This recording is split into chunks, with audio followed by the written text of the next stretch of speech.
I knew it was going to be highly coordinated. And I knew it was going to be fire hose nonstop. And that's what we've gotten. Lots of chaos, lots of diversion, lots of distraction, lots of misinformation, lots of sleight of hand. We really don't know. And understand, each of these agencies, Tulsi Gabbard, over at the National Intelligence Agency, pulling security clearances from past people who held that clearance. You know, the people who generally keep an eye on what's going on as a check.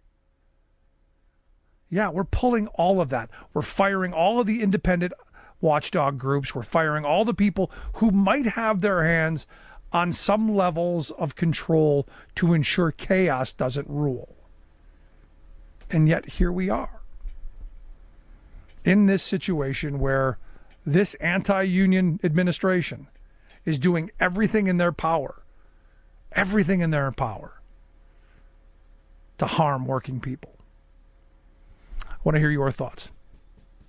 How's it going in your neck of the woods? Email me, rick@thericksmithshow.com. Miss any portion of the program, make sure you grab the podcast. As always, videofreespeech.org. Thanks so much for being here. We'll see you back here next time.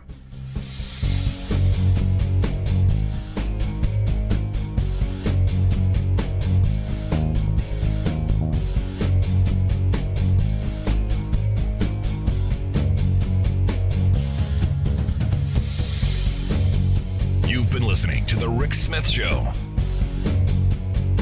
Email Rick at rick@thericksmithshow.com. Until next time, this has been The Rick Smith Show, where working people come to talk. AP News. Good morning, I'm Ed Donahue. President Trump is increasing tariffs on all steel and aluminum imports to 25%. Press Secretary Caroline Leavitt says it brings about fair and balanced trade. Revenues will stay here, wages will go up, and our country will be made wealthy again. The European Union is responding with retaliatory tariffs. Australia is not retaliating, but Prime Minister Anthony Albanese thinks it's a bad idea. Tariffs and escalating trade tensions are a form of economic self-harm and a recipe for slower growth and higher inflation. They are paid by the consumers. European Commission President Ursula von der Leyen says they always remain open to negotiation with President Trump. A federal judge in Boston blocked the Trump administration's plan to cut hundreds of millions of dollars for teacher training, finding cuts are already affecting training programs aimed at addressing a nationwide teacher shortage. The center-right Democratic Party has won most of the votes in a surprising result in Greenland's parliamentary elections. They are taking a gradual approach to Greenland's push for independence from Denmark. President Trump also has indicated the U.S. has interest in Greenland. Hans Henrik Grebe likes the attention the small island nation is getting. I don't think that the attention from Trump is particularly positive. I think that generally he's creating a lot of instability in the world. But I also think that it's good because, it makes the European community think about what to do with Greenland and how to collaborate with Greenland. Russian ballistic missiles killed at least 5 civilians in Ukraine, a day after the Trump administration lifted its suspension of military aid for Kyiv's fight against Russia's invasion, and Ukrainian officials signaled they were open to a 30-day ceasefire. The recovery of Pope Francis from double pneumonia continues at a Rome hospital. This is AP News. More federal workers are being fired. This time at the nation's Weather, Ocean, and Fisheries Agency. More than 1,000 workers will be affected. While most people know about the agency and its daily weather forecasts, NOAA also monitors and warns about hurricanes, tornadoes, floods, and tsunamis. It also manages the country's fisheries, runs marine sanctuaries, and provides navigation information to ships. After this upcoming round of cuts, NOAA will have eliminated about 1 out of 4 jobs since President Donald Trump took office in January. Haya Panjwani, Washington. A new AP NORC Center poll shows most Asian Americans, Native Hawaiians, and Pacific Islanders do not agree with the strategy of putting entire federal agencies on the chopping block, nor are they broadly on board with mass layoffs of federal workers. They want the government to concentrate more on everyday costs. I'm Ed Donahue, AP This is 820 AM, WCPT Willow Springs, and streaming worldwide at WCPT820.com. We are Chicago's progressive talk, where facts matter.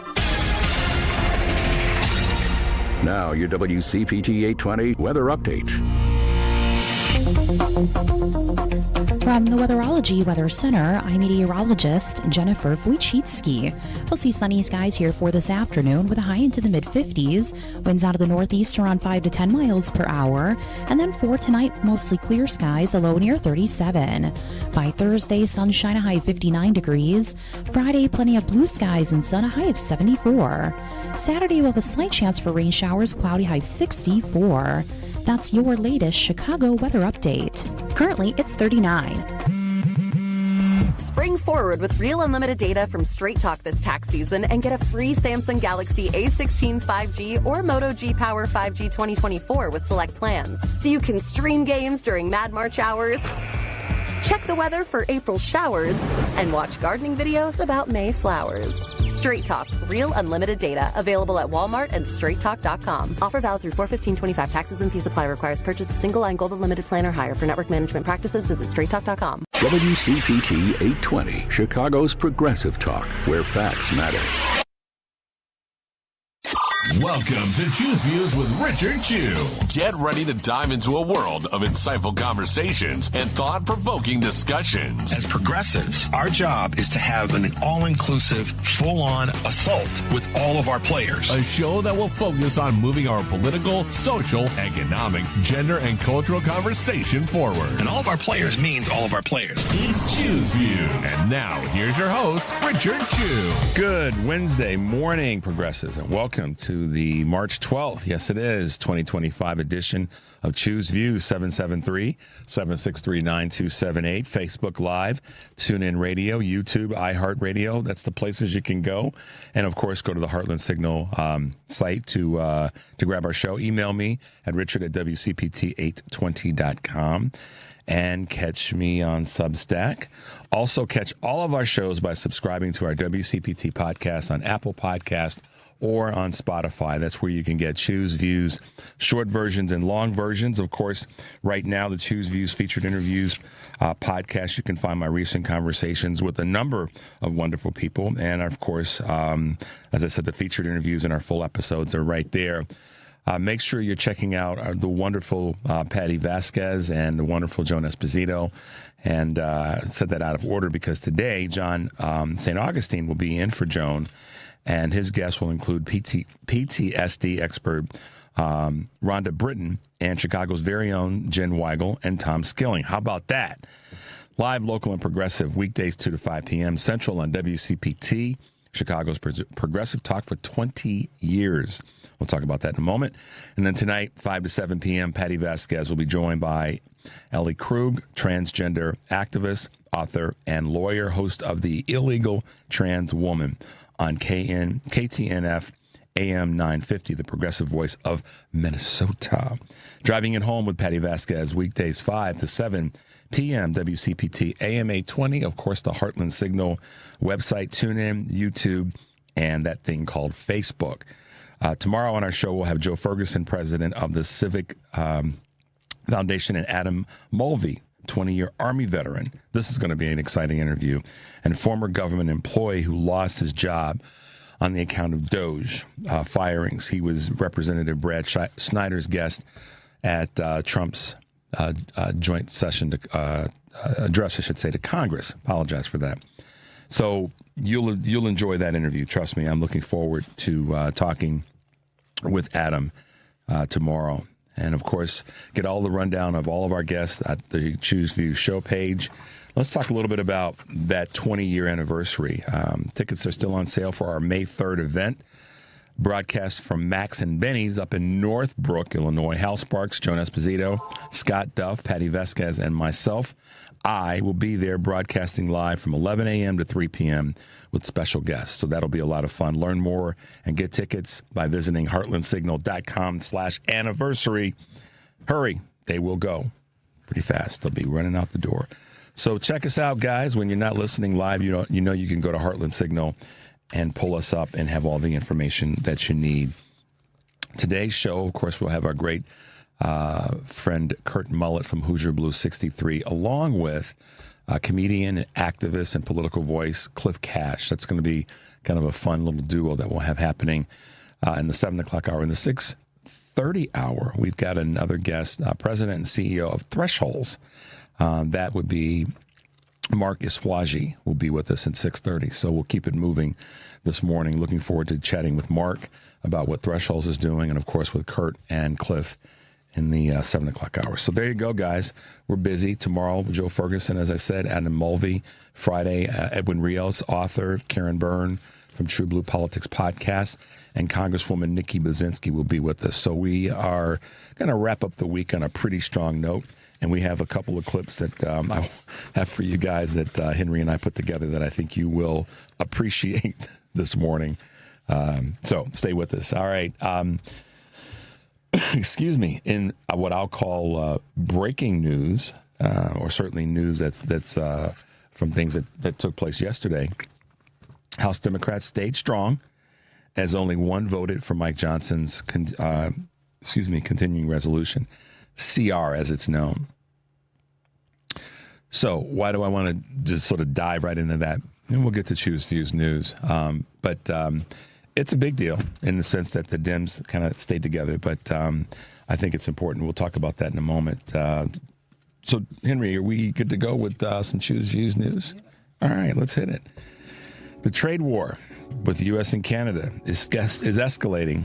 Trump said yesterday he's doubling tariffs on Canadian steel and aluminum in response to Ontario adding a surcharge on its electricity exports to the U.S., hitting Michigan and Minnesota and New York. The latest increase, which brings levies on the goods to 50%, will go into effect today, the president wrote on a social media post. He also vowed to substantially increase tariffs on Canadian auto parts on April 2nd if dairy and other tariffs are not dropped. Let's just say it as it is, Henry. We're at a trade war because of this damn idiot. I mean, I said this to my wife the other day, Henry. I said every now and again I just have these moments where I do just want to scream. For those of you who don't think I get it or may not, it ticks me off. There's another word, and I try not to say too many curse-esque or curse-adjacent words. But all right. Tariffs squeeze is going to particularly impact lower income earners. And that's already causing some intense economic pressure. We're seeing it in the markets. And that's just the February price index out today is expected to show tariffs' initial effects on items like clothes and electronics from China. The airlines are adding to their recession fears. Americans aren't spending as much on airfare, according to Delta, Southwest, and American Airlines. All three major carriers lowered their revenue and earnings forecasts, citing softening demand. Reduced guidance is the latest in a series of flashing indicators that consumers are losing their nerve amid tariff uncertainty and rising recession fears, per Axios. Concerns over the Trump administration's trade policies and spending cuts have increased economic unease and rattled the markets, as we've seen in the last 10 days, particularly. The beginning of the month of March has been pretty horrid when it comes to the financial markets. I'm going to talk about that a little bit later. And of course, these fears are rattling the markets. We know that. And many people are, whether they're talking about it out loud or not, they are definitely feeling anxiety. Just like Tesla stock. And definitely revealing some investor anxiety. After soaring for years, Tesla stock was down more than 15% on Monday, and it's tumbled more than 50% from its recent high in mid-December, breaking away from the so-called Musk trade that's lifted billionaires and other companies. While investors appear to be buying Elon Musk's vision of robo-taxis and artificial intelligence, analysts say Tesla's shareholders are concerned about the brand, pointing toward growing stigma and a profit plunge in 7 countries where it's seen increased competition. I think that's the key. Competition, and no, we're not buying your car. You're destroying our citizens and their livelihood, or you're trying to do that, so we're gonna bite you back, and that's one of the ways to do it. McDonald's is streamlining their R&D segment of their country, frustrated by the turnaround time it takes to develop new menu items and roll out pioneering technology in restaurants. McDonald's is shaking up its executive structure to streamline development. Joe McDonald will become the chain's first chief restaurant experience officer, while the company's new restaurant experience team will be tasked with specialists that are going to be overseeing specific menu categories. McDonald's hopes to address the lagging growth as it eyes expansion to 50,000 global locations by 2027. And last but not least, Southwest is ending its free bag policy. The end to the 2 bags fly free era is coming to Southwest. Despite trademarking the phrase, the airline will start charging all but its highest status loyal or business passengers to check their baggage. That's going to be a shift change for Southwest, a massive one. The move, which begins with tickets purchased from May 28th, is a stunning reversal, says in CNBC, indicative of broader shifts following pressure to cut costs from activist investor, of course, Elliott Investment Management. Other recent changes include mass layoffs and the end of the airline's open seat policy. I tell you, when these hedge funds get involved in running businesses, inevitably that type of change happens. Things that were benefiting the customers get taken away. Because why? They want to show this bottom line profit. They want to show their investors and their shareholders that we're making you money. What's so crazy about it is, in each of those cases, these companies are going to see back away from consumers. It's already evident. And it's not, I mean, we know that the tariffs are creating a part of this. We know that. Let's not fool ourselves, y'all. Okay? And when companies who are run by folks who want to just go for profits without being profit minded, but also being consumer minded, you can do both. There's no question about it. But these companies that we just identified, it's purely right now about profit. In Southwest, I'm kind of disappointed in a lot of the things that are happening now. And it's all about what we heard from a dear friend of ours, that they're looking to purchase another airline. So we'll see what happens. I don't want to go too far down that path. One, because it's a tight day. And two, I just don't want to go down that path right now. But what I will say is I'm happy to see that the Dems, not that it moved the needle in terms of changing anything, but at least they stayed strong, as only one voted for Mike Johnson's CR. One Democrat voted for it and one Republican voted against it. So it kept the numbers, the net numbers, pretty much the same. Thomas Massey was the lone Republican to vote no, and Jared Golden was the only Democrat to vote yes. So we may chat a little bit about that in a moment. But let's take a quick break right now.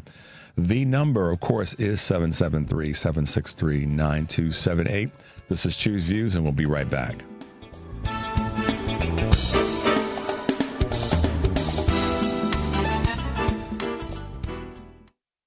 Millions of Americans take medicine like Ozempic and Zepbound. Many of them are overpaying by thousands of dollars a year.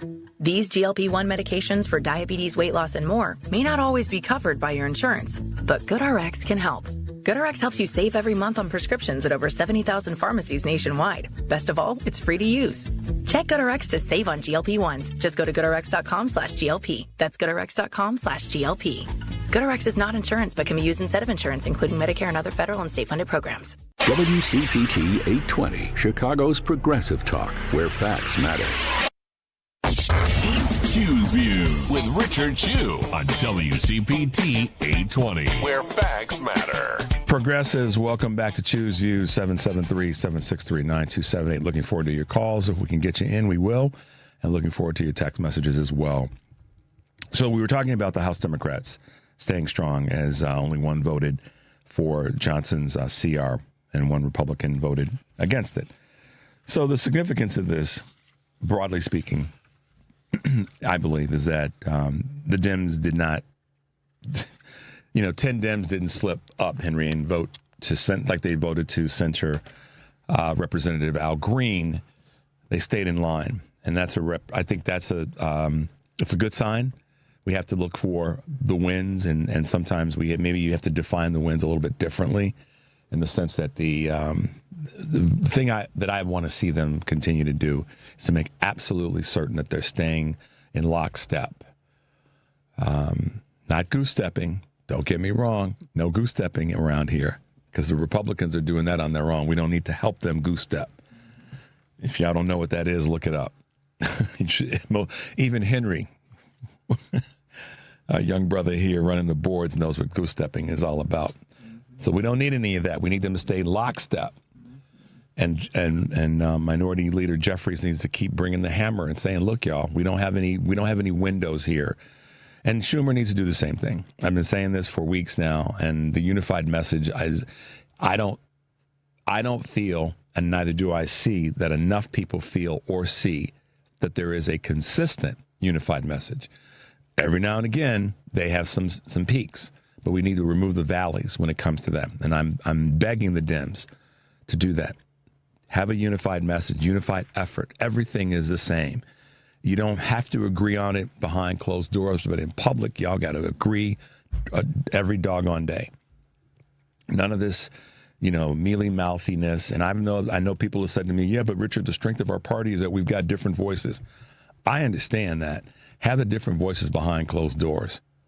Because different voices in public right now with the Republicans is lunch meat for them. They're just gobbling it up. And the media is doing the same thing. Because they're splintering you guys off. They'll get someone on, and then they'll take you down a path, and then suddenly your brain, clogs up, and you don't realize, "No, I got to stay on point."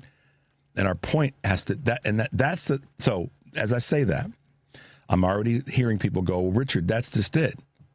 What's the message?" And I think the message can be as simple as we're better, our ideas are better, and Republicans are stinky.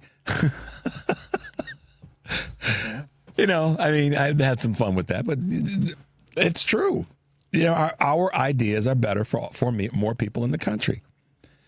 And Republicans' ideas are stinky. And if you don't think that they're stinky, tell me what smells good about the Republicans admitting, in other breaking news, that they are cutting Social Security, Medicare, and Medicaid. That's their goal. That's their objective. So how could you not line up with the opposition to that? And the public message has to be that they're stinky.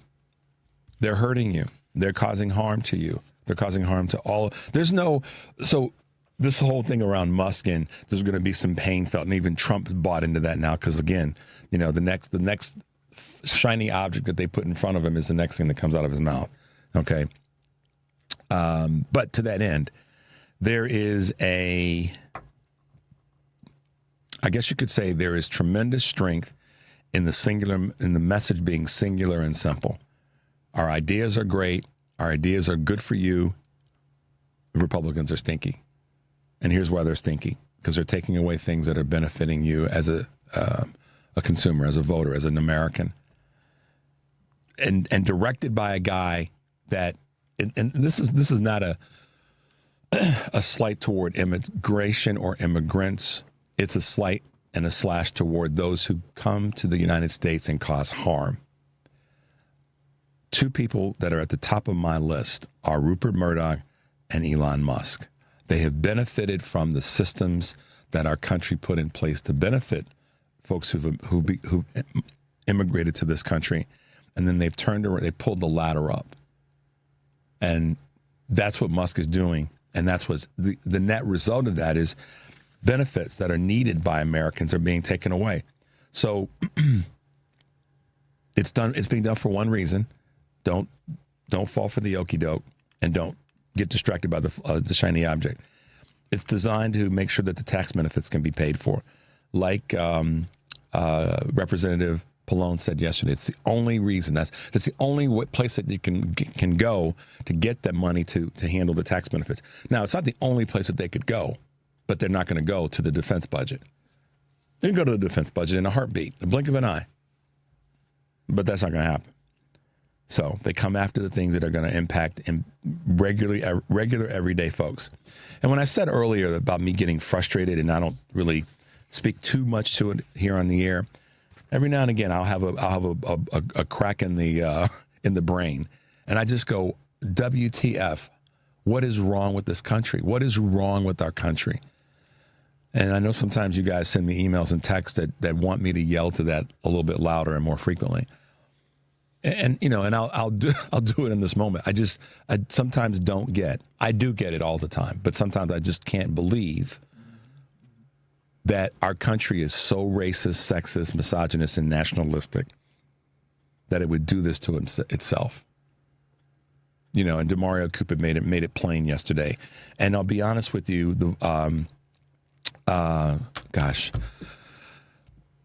Miss Messina, I can't think of her first name, on Monday, who was from Leading MAGA. She spoke very specifically to it. She was right on point when she said that the Stefania Messina, couldn't think for a second, when she said that she blames her own, cohorts of white women who, in my words, but interpretation, kind of lost their minds and got caught up in the religious piece. So I get it.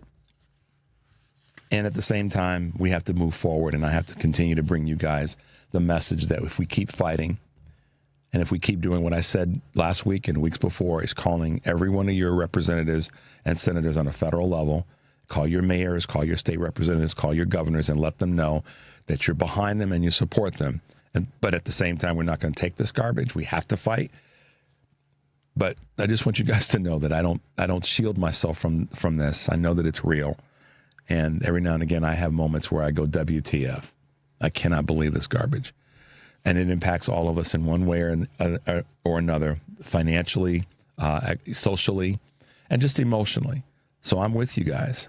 Don't think for a minute that I don't get it. And I'm speaking to this, Henry, because I have a couple emails where people have said, Richard, you're not talking about this or this or this enough. And I hear you guys. I want you to understand. I read the emails. I don't respond every day. I mean, I don't respond to each email every day, and or able to get to each text every day or during the course of the show. But I see them, I read them, and I hear them. But most importantly, I feel them. So I want you to please understand that I have my WTF moments, just so you know. Now, let's take a quick, to show you that I understand the craziness of what these Republicans are doing. Over at Heartland Signal, we have a couple of clips that we're going to play today. We're going to play one for you right now before we go to this break.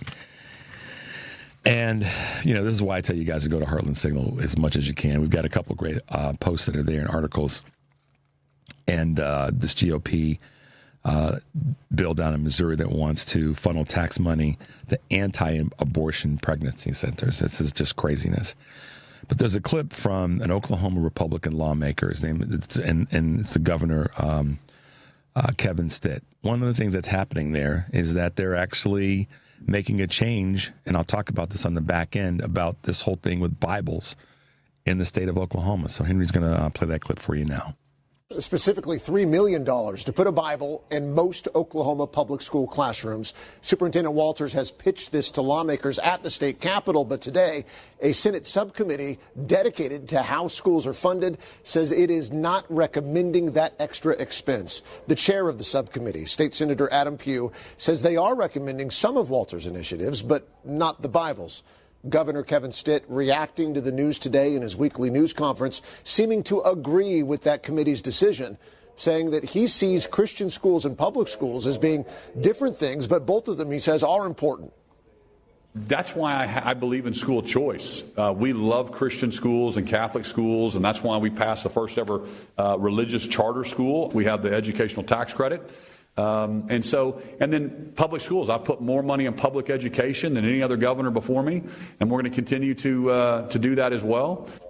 Stitt pointed specifically to the popular Bible app, which was developed by an Oklahoman. It's been downloaded like 1 billion times, and he mentioned it as a reason not to spend millions of dollars on physical Bibles in classrooms. Superintendent Walters, guys, released a statement today saying the Department of Ed will begin to distribute Bibles into AP U.S. government classrooms. Those Bibles have already been purchased.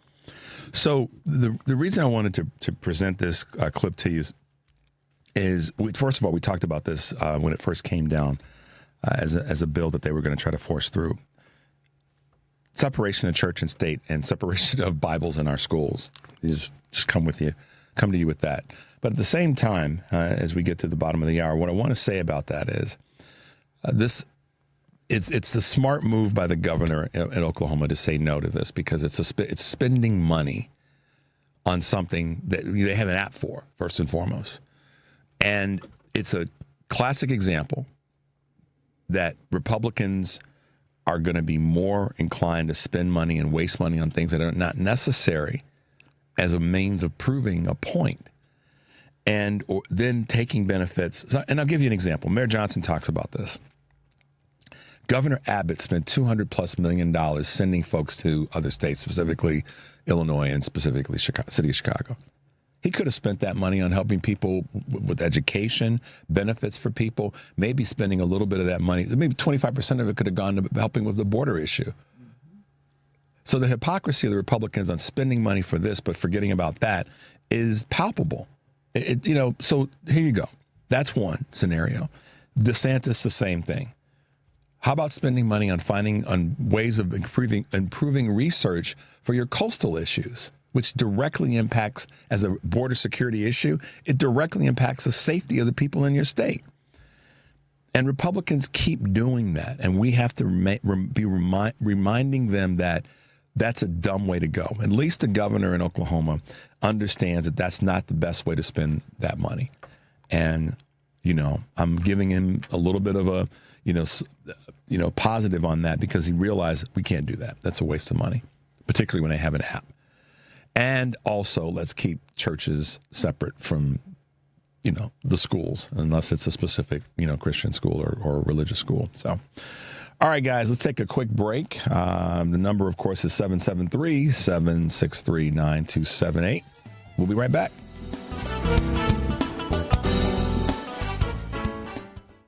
Check up on health with Chris Whitting. 41% of blacks in the U.S. have high blood pressure, compared to 27% of whites. Dr. Kevin Fasella is an associate professor at the University of Rochester School of Medicine and Dentistry. We use national data to compare average blood pressure between whites and African Americans, and we found that there was about a 6 or 7 point difference among those who had high blood pressure. What we then did was calculate how many heart disease and stroke deaths among African Americans would be reduced if their blood pressures were the same as whites.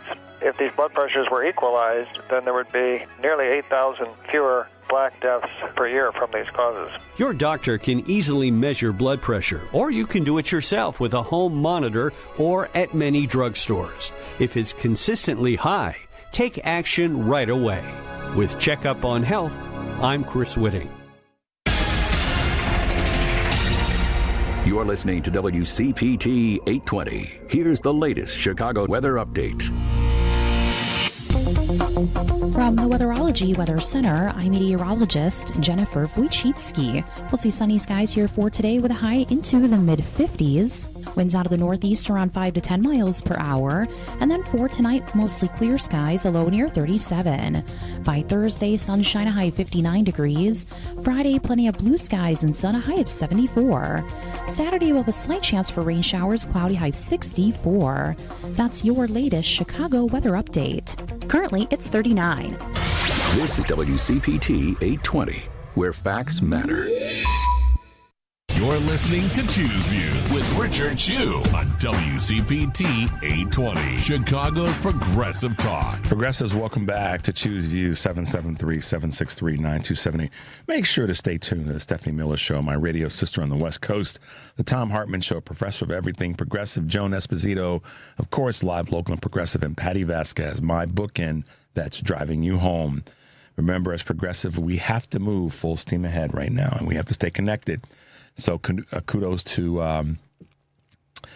Hakeem Jeffries for, making that happen with this vote. So this is the reason I keep coming back to the importance of local is our local has impact on national. And we have been fortunate to have so many wonderful guests on the show who are local leaders of local groups, like my man Dan Summons with Blessings in the Backpack and so many others.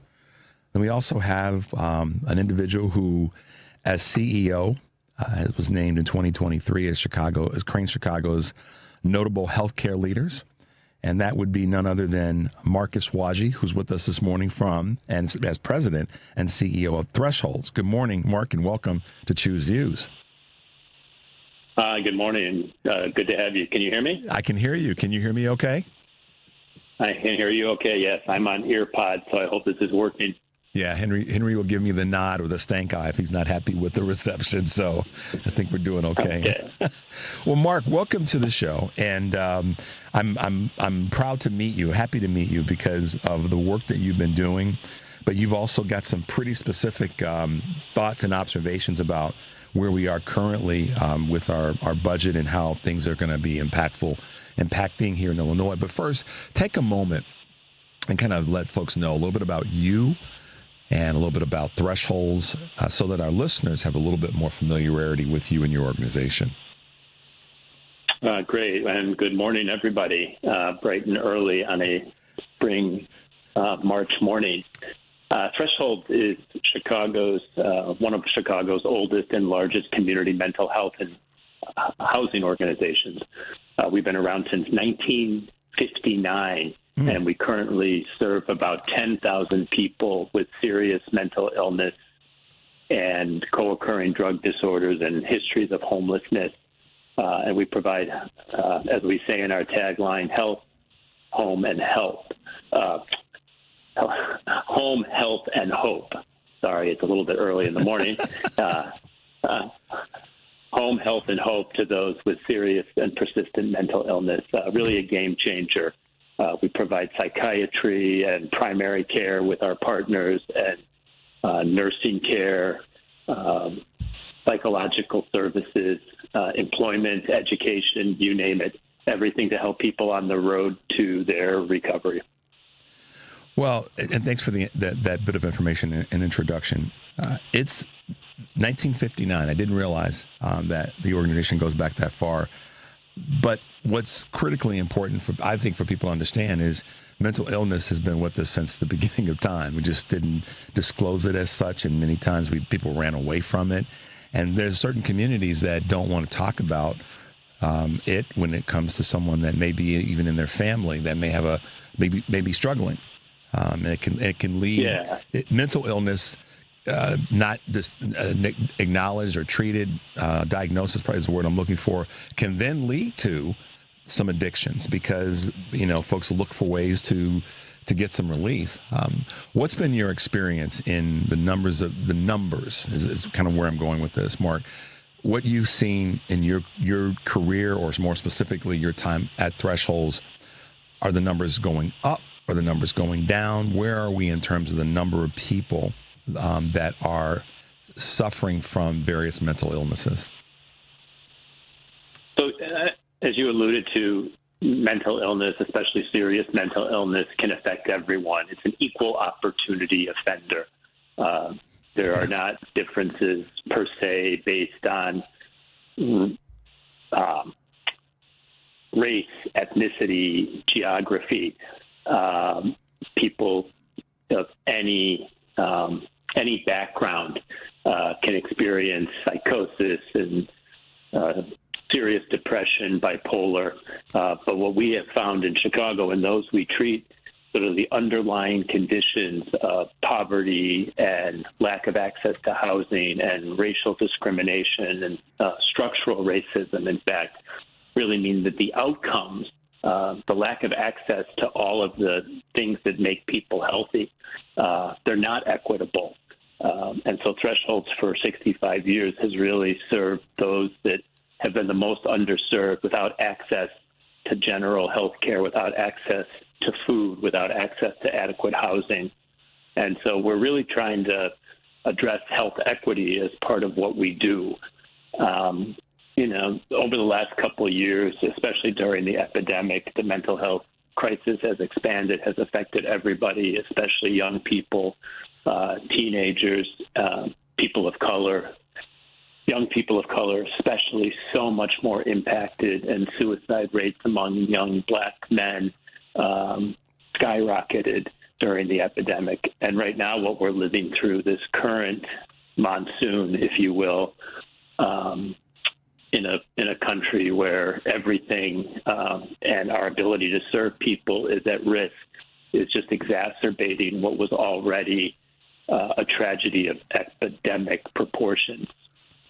You know, everybody's reading about the potential cuts to Medicaid, the potential cuts to housing because of federal budget leaders' desire to cut programs in order to create tax benefits for the very, very wealthy. Is really having an impact right now. And we are trying to do everything that we can do at Threshold with our partners to fight these draconian cuts that will literally kill people that we serve and put the organizations like us and everywhere around the country at risk. Yeah. You know, every now and again when I'm talking to someone that just, let me put it to you this way, Mark. I felt that in my gut because I know you felt it in your gut. You feel it in your gut because you are on the front lines dealing with this. And the way you articulated that is exactly what it is and how it's going to impact all Americans. And I appreciate you making it clear that mental health, mental illness, mental conditioning, mental betterment impacts all of us. You could be, you know, on the highest end of the wealth scale or on the opposite of that and everything in between. It impacts everybody. And just like a pandemic does, it becomes something that no one can get away from. And so in this space where we have federal officials, and let's be honest, let's be honest. I know that you don't necessarily lean partisan. You try to be as nonpartisan as possible, but you yourself have made this clear that policies like this most certainly are going to impact a certain group of people, certain demographics of folks much more harshly than others. And that's why when I talk to someone like you that's doing work in a local community, but something that's a national issue, I applaud the work that you're doing because you know from day-to-day activities that it's going to impact folks right in front of you, essentially. And talk a little bit about how the federal government's match, if I've got this correct, Mark, state money, how that is going to impact, or that not being there will impact even a state that's as strong and as stout as Illinois. Yeah, so that's a great question. And so what you're referring to there is how Medicaid is funded in this country.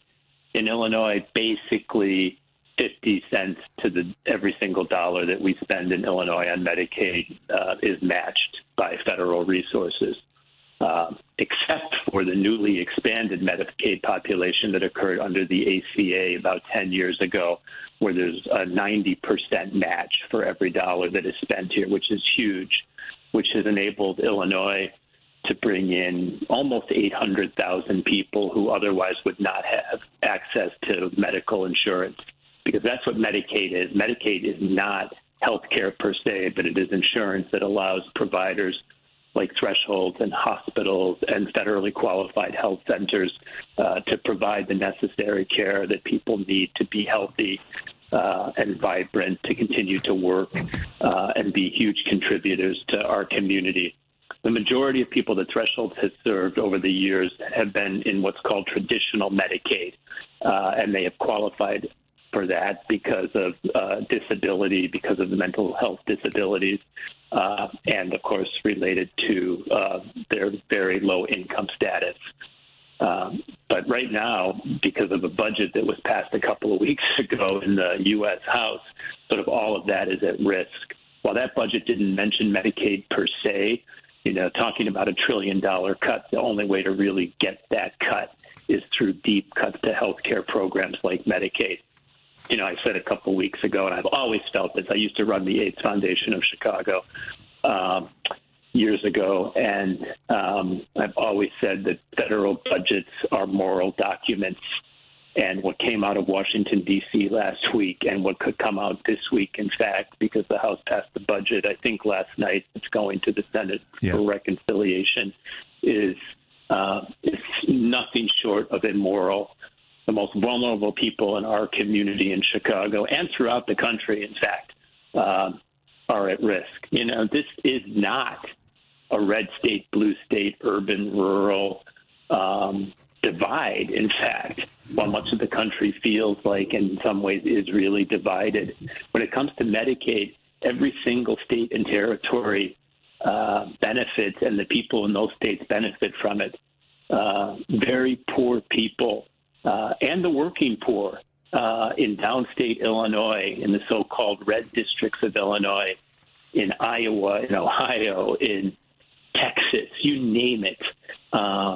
The most vulnerable people in all of these states, including so-called red states, will be hurt. And the institutions that serve them, like hospitals and nursing homes and community mental health centers like Thresholds and all of these places, could simply go out of business.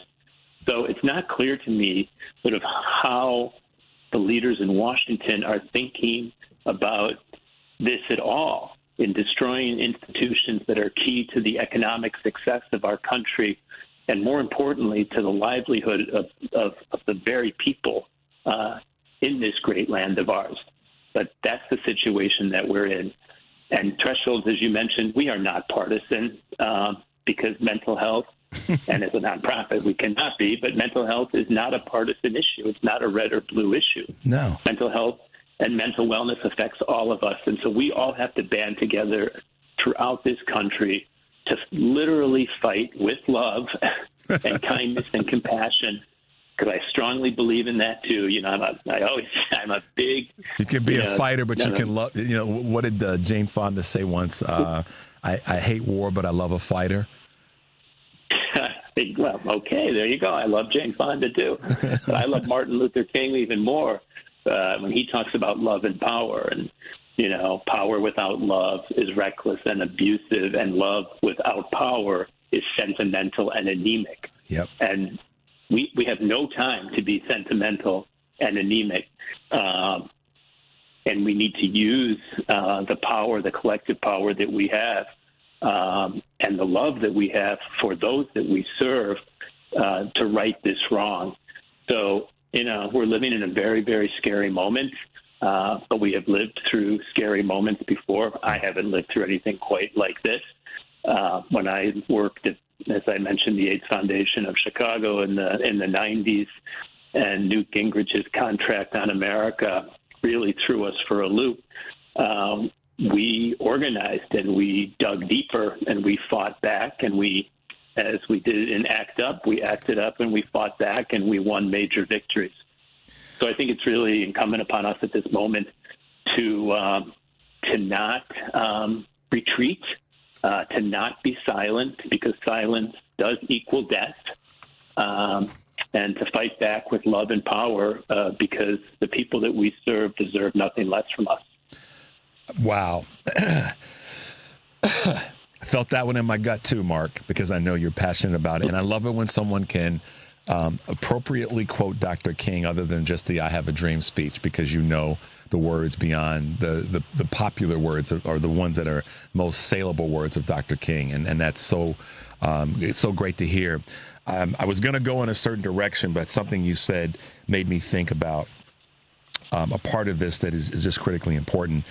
You were quoted as saying, "I've always said in my career that budgets, public budgets, nonprofit budgets, these are moral documents. What came out of the House last week was immoral." You, along with one of our other guests and colleagues, DeMario Cooper, who we had on yesterday, was talking about the same thing. When you look at a budget is an indicator of what people think about those that the budget is planned for. And so when I saw your quote, I thought that's similar to what DeMario was saying about budgets and about planning. And this right now is highly immoral. I mean, I cannot believe, you probably saw this. I mean, we have on one side Governor Pritzker leaning in hard, going on national television, talking about the importance of having budgets that are going to work for all rather than that are damaging to individuals and to our economy and to our infrastructure. And that's the part that so many people don't seem to get their heads around, that this is going to damage our economies and it's going to damage our infrastructure, because people are not going to have not only resources or access to them, but they aren't going to have anywhere, and they're not going to have any allies or places to turn, because like you just said, many of the places may have to shut down. By contrast, this, I'm just going to say it, Republican representative, and I'm going to put in there a little bit off his rocker for saying this, Darren LaHood talks about that, this is a blueprint for extending Trump's historic tax cuts. It's right there in plain sight. This is not about helping people. This is about boosting them, their agenda to try to re-engage trickle down from the Reagan years. And I know you see it firsthand, but this is why I appreciate your comment about it's immoral. Yeah, I mean, from everything that I've read and from everything that I have heard, the principal goal of this budget is to extend tax cuts for those collectively who do not need these tax cuts, and the implications, as you stated, the closures of rural hospitals, the closures of urban hospitals, nursing homes not being able to operate, community mental health centers potentially having to close down. Where do these people go? One, where do the people who are working at these places go, which we all care about? I mean, the devastation that will cause to the economy, to unemployment. But where would thousands of people go? Nowhere. The streets.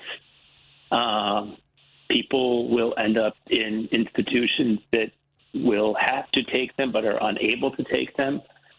Jails and prisons could fill because of people without access to housing or health care committing simple crimes of survival, not crimes of violence, but crimes of stealing for food. We've seen this before. This is literally a blueprint for disaster, and I am hoping that folks in Congress wake up soon to the reality of the devastation that this will be at an economic level and, most importantly, at a human level. So here's the thing I want to tell you, and I want to come back to something you said earlier. We have to organize and we have to dig deeper. I wrote those words down because that is what we have to do. We do have to organize, and yes, we do have to dig deeper. It kind of stinks that we have to do that right now. And I'll be honest with you, Mark, I'm not one that walks around with rose-tinted glasses on. I was looking forward to a period of time in my life and all of our lives where we'd be able to take a deep breath and go, okay, cool. We can move forward in a way where we're all really working together. And I'm a realist and I'm very pragmatic. But your words of organizing and digging deeper, that's where we are right now. And we have to fight. And we've seen worse situations. We maybe haven't lived through them, guys like you and me, but we know that folks that have in terms of our ancestors. So right now, those are powerful words. And I appreciate you saying that. As we wrap up, Mark, just remind people of how they can follow you, follow the organization, and maybe even lend a helping hand to get involved as part of this connection that we need to have to fight through this craziness. Yeah, thanks for that opportunity. Yeah, if people have an opportunity, please visit Threshold, at least first virtually, at www.threshold.org. You can learn about all the services and programs that we provide and ways to donate to our efforts and ways to volunteer. And, more importantly, if you and anybody that you love needs help, we are there. We operate 4 what are called community behavioral health clinics. We call them Centers for Wellness in Chicago and in Kankakee and in McHenry, so in the greater Chicago area, where people can get, immediate services. It's a really wonderful addition to the fabric of community health. Whatever you can do through your church group, through your block club, through your neighborhood association, through your block itself, I would just say reach out, be connected. Every little bit matters. Do not retreat. Do not be silent. We're in a moment where denial is not acceptable. So everybody has to do their part to be involved.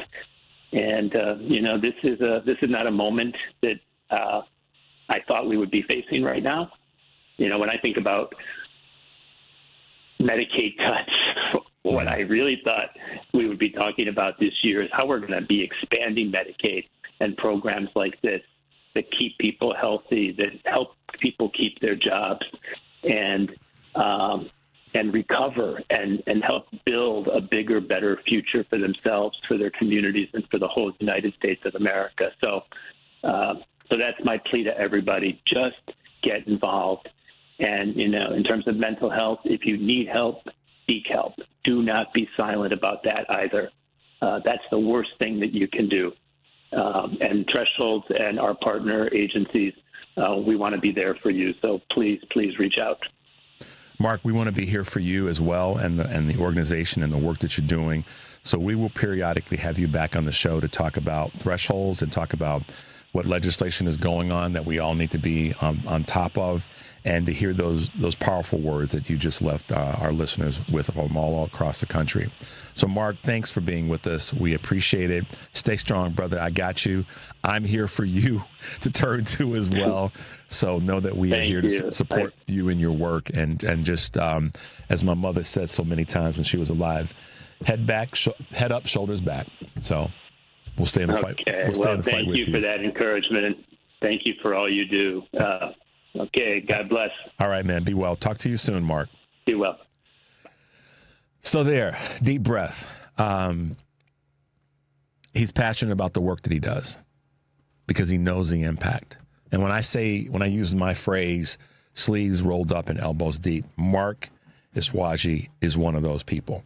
He is sleeves rolled up, elbows deep, and he gets it. He made it clear it is not a partisan issue. And we're, because of the timing of this bill, and the timing of what's going on with Medicare, Medicaid, Social Security, I thought, having him on would be appropriate as a fighter local that understands the national impact of where we are. So, as Mark said, guys, dig deeper. And as I've said so many times, we have to stay organized and we have to stay connected. Part of staying connected is being organized and understanding the power of that. I'm a staunch advocate, I should say, and big believer. And we can bank down the crazy comments from Republican representatives, and I'm going to tag him with it all day long. Darren LaHood actually said that it serves as a blueprint for extending President Trump's historic tax cuts. And then trying to say securing our southern border, bolstering our military. For what? Henry, why do we need to bolster our military? We got the most lethal military of the top 10 other 9 countries on the planet, including Russia. I mean, take this the right way. Please, no one be offended by this. If Russia was such a badass country when it comes to their military, they would have taken over Ukraine by now. Mm-hmm. Let's just call it as it is. For all you sycophants out there who are kissing the behind of Trump, the GOP, maggots, and all the rest that are in denial about Ukraine, Russia, Ukraine are the badasses right now.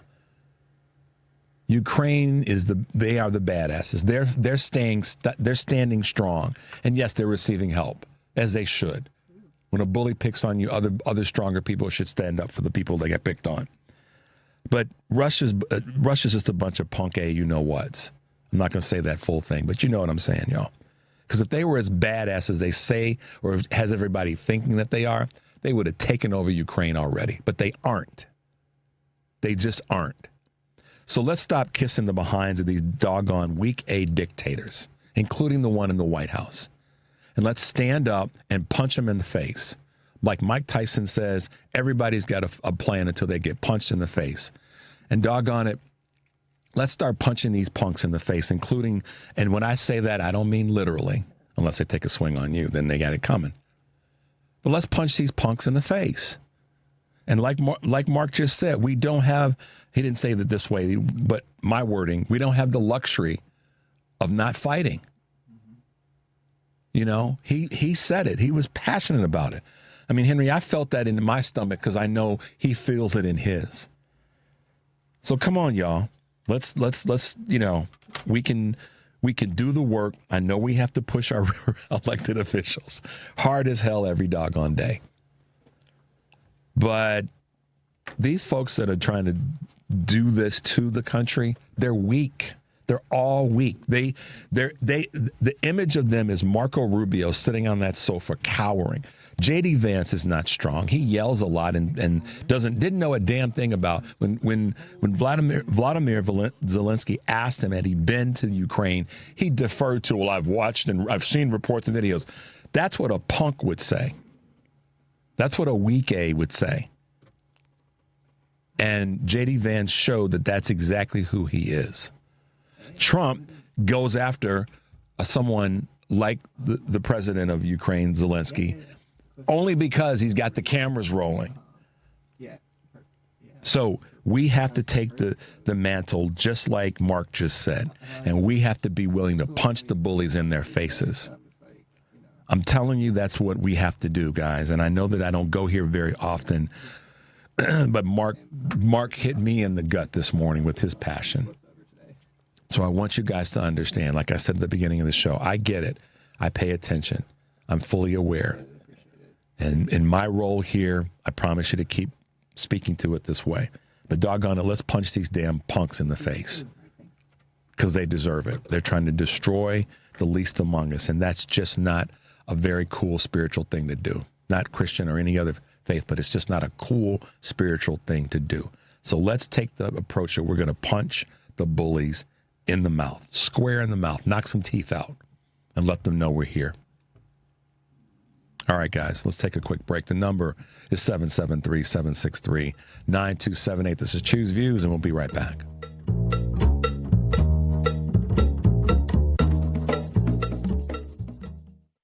Progressive knows owning a home can be hard, but not always. Like when you're relaxing on your patio, enjoying a nice, quiet evening. So quiet. Except for the sound of the neighbor's party. AP News. Good morning, I'm Ed Donahue. Starting today, the U.S. is boosting tariffs on all steel and aluminum imports to 25%.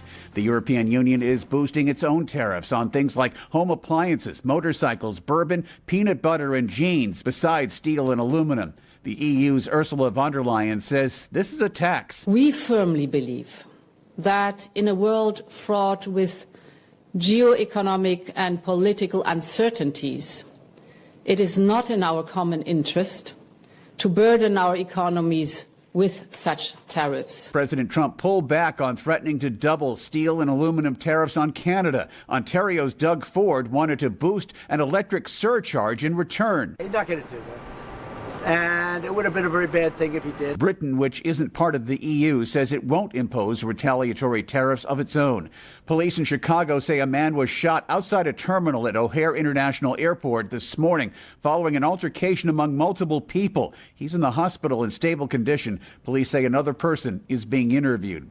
The center-right Democratic Party is the upset winner in Greenland's parliamentary elections. Democratit, or the Democrats, and the second-place finisher, Nalarek, or Point of Orientation, are in favor of Greenland's independence from Denmark. But Democratit favors a slower pace. Added to the mix is President Trump's push for Greenland to join the U.S.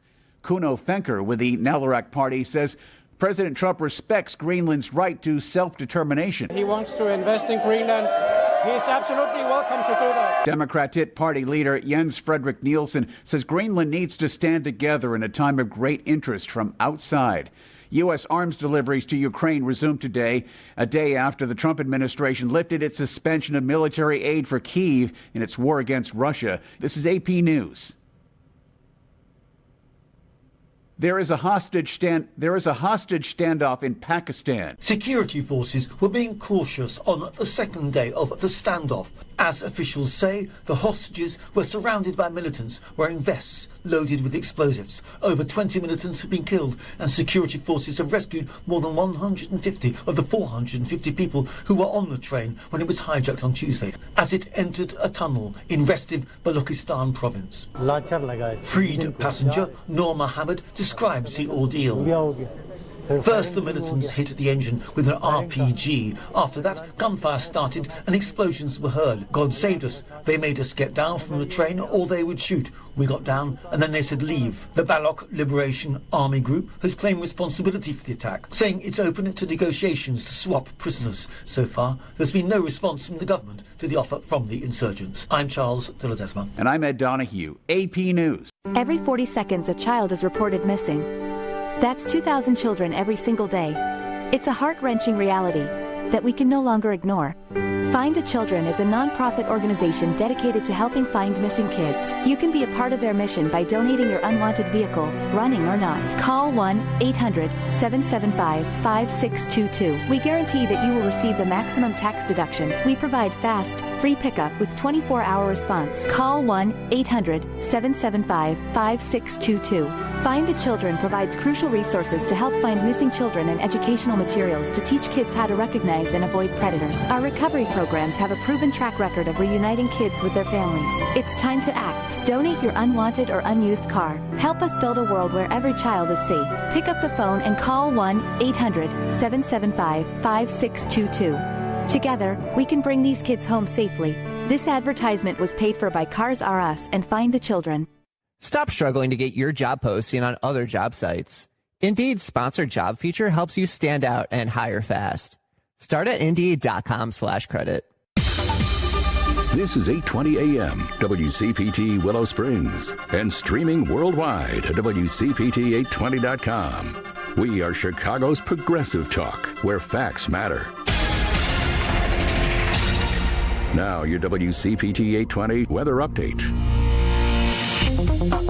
From the Weatherology Weather Center, I'm meteorologist Jennifer Wojcicki. We'll see sunny skies here for today with a high into the mid-50s. Winds out of the northeast around 5 to 10 miles per hour. And then for tonight, mostly clear skies, a low near 37. By Thursday, sunshine, a high of 59 degrees. Friday, plenty of blue skies and sun, a high of 74. Saturday, we'll have a slight chance for rain showers, cloudy, high of 64. That's your latest Chicago weather update. Currently, it's 39. Oh no, stomach issues again? Stomach issues? Who are you? Your pancreas. I could be the real reason for your diarrhea, gas, bloating, stomach pain, or loose oily stools. I thought it was my stomach. People often do, but any of these symptoms could mean having a condition called exocrine pancreatic insufficiency, or EPI. With EPI, the pancreas doesn't release enough enzymes to break down food, but EPI is manageable. Use the symptom checker on identifyepi.com and speak with your doctor. That's identifyepi.com. Sponsored by AbbVie. You're listening to WCPT 820, because facts matter. Welcome back to Choose Views with Richard Chu on WCPT 820 AM, where facts matter. Take it away, Richard. Hey, progressives, welcome back to Choose Views, 773-763-9278. Make your way over to Heartland Signal. We played a clip for you earlier from the Oklahoma Bibles issue, so check that out. And we've got a few others. We're going to hit you with another one a little bit later in the show. Some quick shout-outs to folks that have texted us this morning. And by the way, one of the things I wanted to say during the segment with Mark is when he mentioned different areas, and specifically he mentioned McHenry, I wanted to give a shout-out to our great and wonderful councilwoman, Natalie Ziemba, because she and Mark have had workings together. So shout-out to Mark again and to Natalie for the great work that they do there with the organization. And you know, we applaud our local organizations that do work like Thresholds and like Blessings in a Backpack, that are local in terms of the direct effort, but they are national in terms of the importance and their outreach. So shout out to Mark again and to Natalie, and also to Cassandra in Oak Park, who sent me something that was kind of spicy, so I can't read it necessarily on the air. I don't want someone to think to get the wrong impression, but she definitely she sent me something good and spicy, and I got another one from 312 says that we need a monster that's going to punch the Republicans in their mouth. Very strong leadership with no regrets. Well, I'm with you on that, loud and clear. So, and then a couple of bits about the wording in the last minute wording in this recent bill. So, thanks to the texts that have come in this morning. Just wanted to give you guys a couple of quick shout outs. And to that end, speaking of contributors and folks that play along with us, we have our good friend, says it's Wednesday, Kurt Mullett from Hoosier Blue 63 with us this morning. Good morning to the show. Kurt, glad that you're with us. How you doing? Good morning, Richard. How you doing, man? Good morning, Ann. I'm doing great. And she says, hey, back to you and Diana. So there you go. I just want to tell you so. Yeah, go ahead, man. Go ahead. No. You say what you got to say. No, you go first because I'll add to it then. I was moved by Mark in a couple of ways. He's doing the work, and you could feel it. That came from his belly, and so every now and again, you hear something like that, and you recognize people that are truly on the front lines in these fights. And so we have to make sure we stay. We can have our moments, and you and I have talked about this. At the same time, there are people who were seeing people directly impacted by this carnage that's happening out of Washington, D.C. and in many, it's frankly some of the state legislatures. So Mark was very moving and definitely want to be able to do everything I can to have him. We'll have him back. We'll talk more. We'll keep him allied up and keep him stouted up as best we can since he's on that front line. So that's... Yeah, we're seeing it every single day, aren't we? Yeah, we are. So, but to follow up on that, what you were saying about punching in the mouth, let me tell you something. The guy that you're about ready to introduce, he does some punching, buddy. Good. I mean, you want somebody that does some punching in the mouth and is not afraid to get in their face and. This is our guy. Well, let me do a partial introduction and do it this way. Descend on D.C., March 14th, 15th, and 16th. I saw a clip that was posted by this gentleman a few weeks ago, and it just so happened that Kurt was, doing what Kurt does, which is find great, smart, creative people that are in this fight. And that turned out to be none other than Cliff Cash. And Cliff, good morning and welcome to Choose Views. Good morning. Thank you so much for having me. Absolutely. Hey, Cliff. Glad to have you with us this morning. Cliff, we're going to do our best to defer a little bit to you so that you can tell us a little bit about you, your background, and tell us about this Descend on D.C. effort that's taking place this weekend. Sure. Well, a little bit about me. I don't want to be doing this. There are a million things. Not your show per se. I'm happy to be here, but there are a million things I would rather do than go to D.C. and rent hotels and rent rental cars and be away from my family. I don't want to be making these videos every day. I would rather be doing stand-up comedy. So I'm a stand-up comic of 14 years. I did political comedy at my very first open mic. It's something that just kind of flows out of me naturally. I've got some really strong beliefs, and I have a really hard time being quiet about them, which is kind of how I became a stand-up comic. And now it's the same way I've become vocal in this fight. So vocal that I'm losing my voice, as you can hear. I know. I deal with that every day, man, so I get it. Keep going. My push against Donald Trump really began during Barack Obama's first run with all the birther nonsense. I was so enamored with Barack Obama. I was so excited to have a leader that could give a speech that gave me goosebumps, that could make me feel proud and hopeful to be an American. And then this horsetail hair, orange face, obese elderly con man with his tiny soft hands and his even smaller sunflower seed brain came out of nowhere with all this birther nonsense. And it was like, wait a minute, I've only ever known this guy as being just sort of a white trash sideshow on the wrestling channel, or kind of like unimportant B-roll guest appearances on terrible movies. But let me look into it. I remember being a child and seeing this guy on TV and looking at my dad and going, this guy's kind of trash, right? And my dad was like, oh, yeah, he's trash. So when he started going after Obama, I just decided, well, let me look in your closet. We're in the information super age. Let me Google you. And so I just started Googling things like Trump, crime, and there were 10 trillion results. And I kind of went down that rabbit hole, and I learned about his connection to people like Felix Sater. Mm-hmm.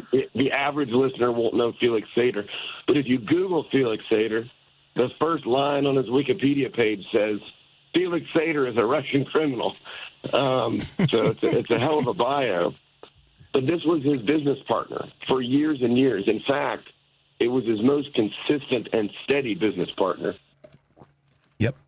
A Russian criminal with ties to Russian oligarchs and Russian mafia. So they made Felix Sater the CEO of Trump's branding company. Right. So when he lost all his money in these casinos and everything, he was at his lowest point, the Russians bailed him out. And that's when this idea was birthed of, hey, we're going to put your name on stuff and try and make money from thin air, from just using your name. And that's when you saw everything from Trump water and Trump neckties to Trump vodka and Trump wine pop up. That was him branding his name with a Russian criminal as the CEO.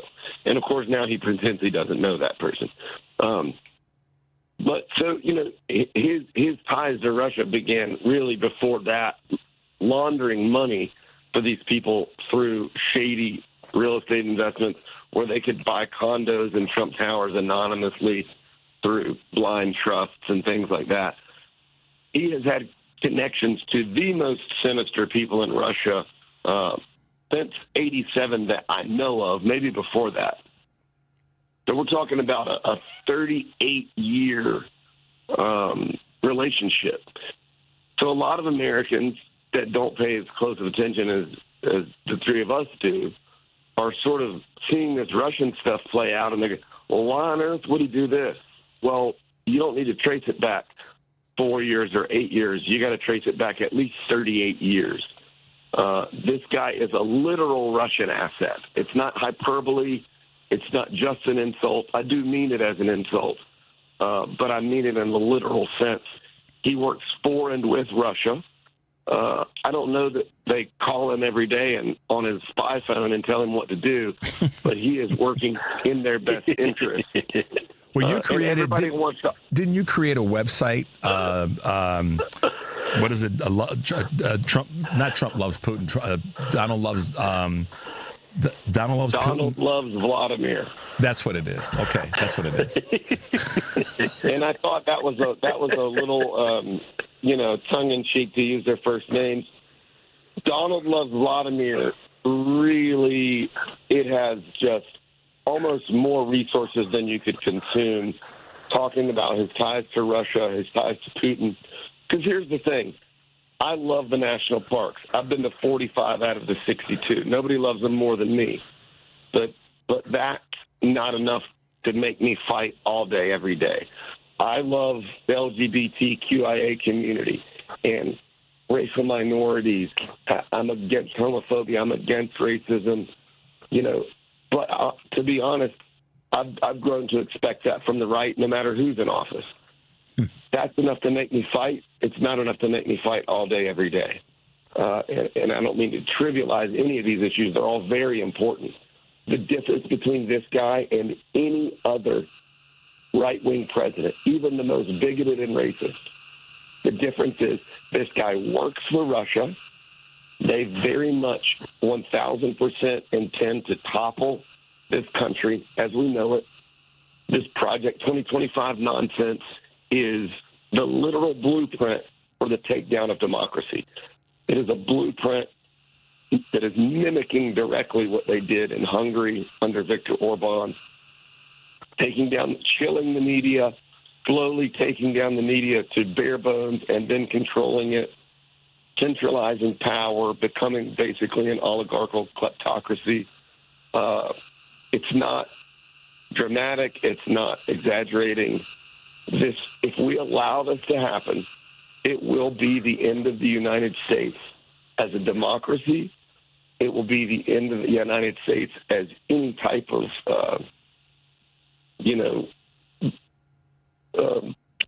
bountiful, plentiful, leading voice, light on the shining light on all the things that the country has propped itself up to be. And so one of the questions that's popped that's in my mind, it's always in my mind because I get asked this question often, every day, in fact, in many different venues, is what do we do? Prior to you being on, Cliff, we had a gentleman, Mark Schwaji, who is a leader of an organization here in the Chicagoland area called Thresholds. And one of the things that he said that you may have heard that hit me in my gut, and I stay plugged in, is that we have to organize, we cannot give in, we have to dig in deeper, and we have to fight harder.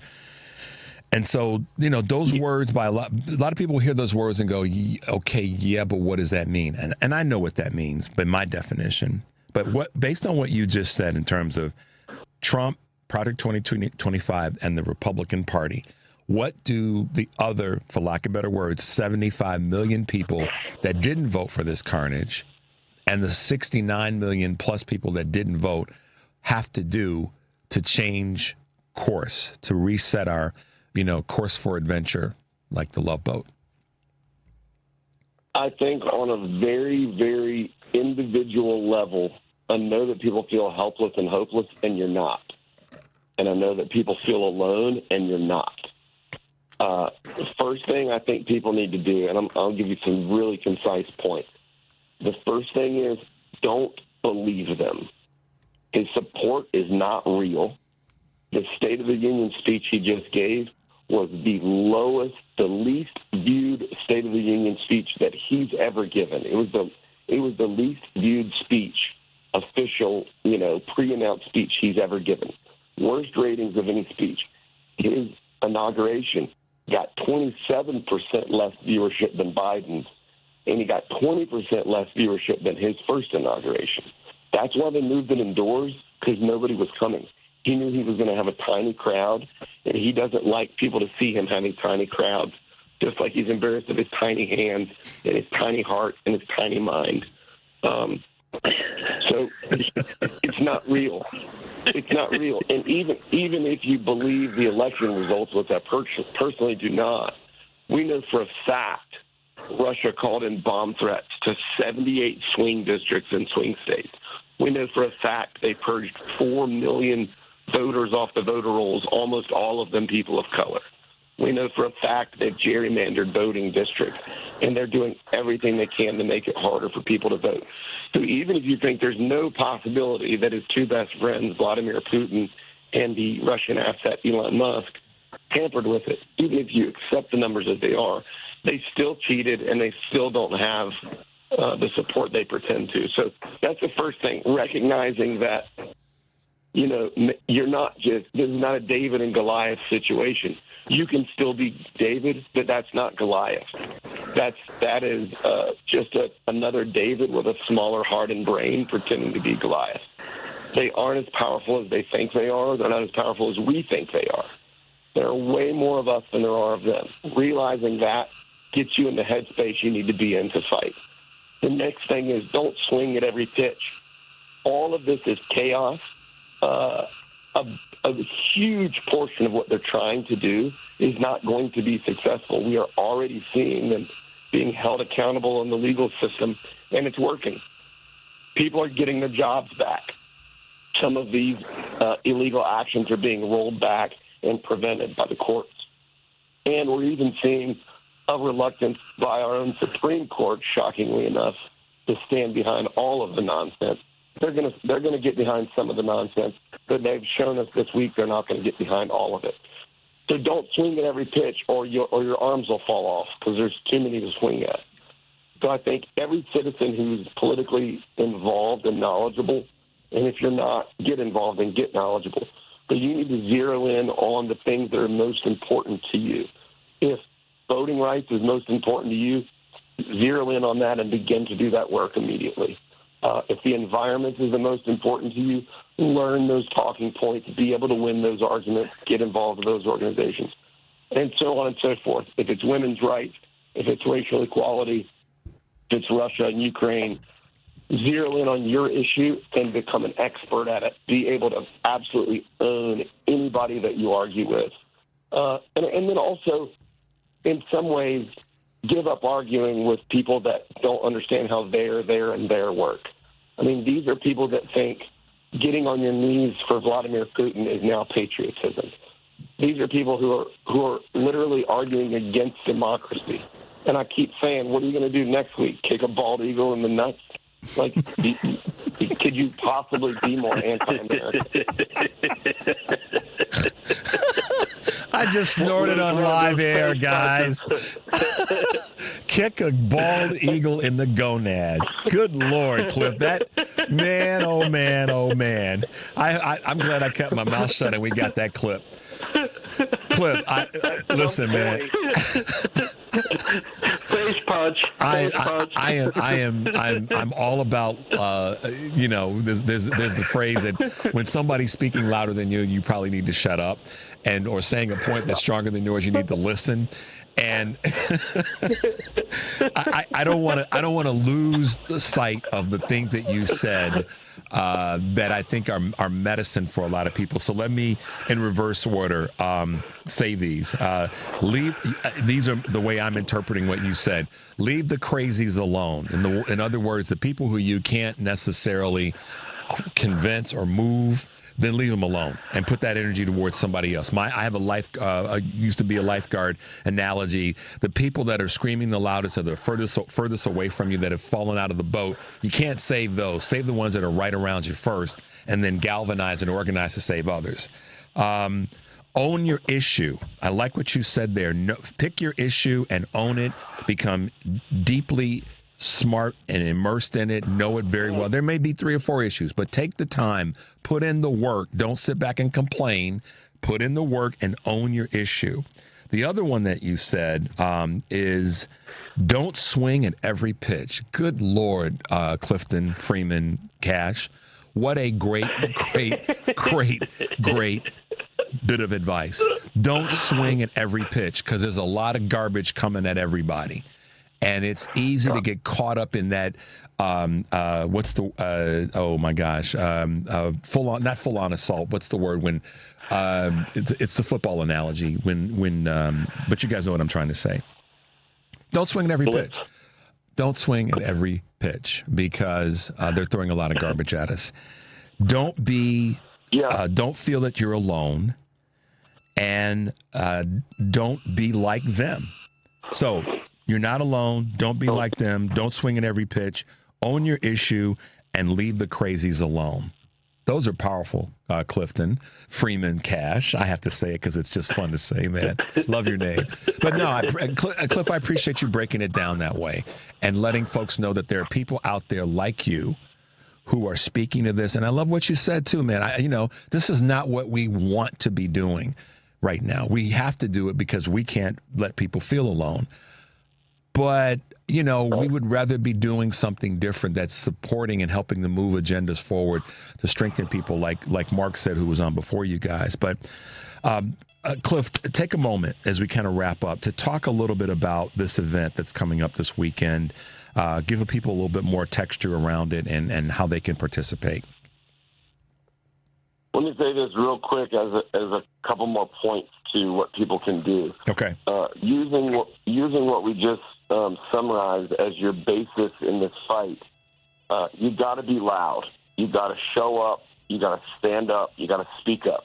And I get if you live in a red area or a red neighborhood or you have really red friends or family, it doesn't matter. Fascists feed on fear. If you ever wondered what you might have done during the Civil Rights Movement or during Nazi Germany or during any other pivotal time in history, You don't have to wonder, because what you would have done is what you're doing now. And if you're being fearful and quiet, then you're part of the problem, and you would have been in those historic moments as well. So put a sign in your yard, post on social media, and take these people to task. And all you have to do is learn the truth, because they're going around screaming lies, and only about half of us are out here even whispering the truth. Our truth is more powerful than their lies. Think of how stupid their lies are. There's transgender mice. They're eating the dogs. They're eating the cat. Canada is your enemy. Russia is your friend. Their lies are so stupid and nonsensical that if you can learn the real truth, Donald Trump is a lifelong con man selling USA Bibles printed in China. Donald Trump is a Russian asset. J.D. Vance has changed his name 6 times. If you can learn these real truths, they are so humiliating to these clowns. You don't have to make things up, and you don't have to yell. You just have to know what you're talking about, and no one will be able to overcome you if you know what you're talking about. But this protest is it's 3 parts. Friday, the 14th, is a veterans protest. This was my idea, and we all got on it together and pushed it. The concept of this is this country needs to see our veterans in uniform in the streets standing up against fascism. The left needs to see it, because the left will then know I'm not alone, and there are tough, patriotic people standing up against this. That will energize the left. The right needs to see it, because they need that cold Mountain Dew thrown on their face to wake them up to the fact that they do not have a monopoly on patriotism or toughness. And a lot of patriotic Americans and veterans are standing up against fascism. And most importantly, the fascists in the White House need to see it. They need to see veterans in uniform in their city outside their window saying, we are not going to let you do this. And if you think you're going to do it, we're here to let you know it's going to be a lot harder than you think it is. That is a powerful optics. That's a powerful shift in the narrative and the energy. I think that alone could shift the tide in our favor as far as energizing people that believe in democracy.